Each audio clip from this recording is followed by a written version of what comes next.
আমাদের এখানে গুণী মানুষের অভাব নেই, প্রচুর গুণী মানুষ আছেন।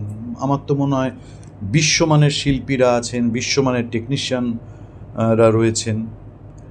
আমাদের কোথাও একটা জিনিস হয়ে গেছে, এখন আমরা একে অপরকে সম্মানটা দিতে ভুলে গেছি। মানে আমি তোমাকে সম্মান করছি না, তুমি আমাকে, হ্যাঁ ক্যামেরার সামনে আমি তোমাকে খুব সম্মান করছি, তুমিও আমাকে দাদা বলে খুব সম্মান করছো। ক্যামেরাটা অফ হলেই তুমি বাইরে গিয়ে একটা আমার নামে একটা খারাপ কথা বললে, আমিও তোমার নামে একটা খারাপ কথা বললাম।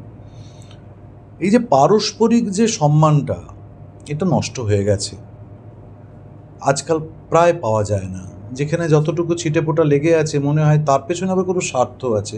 ও আচ্ছা, আমাকে সম্মান করছে মানে তার মানে আমার কাছ থেকে ও কিছু চায়, বা আমি কাউকে সম্মান করছি মানে আমি তার কাছ থেকে কিছু চাই।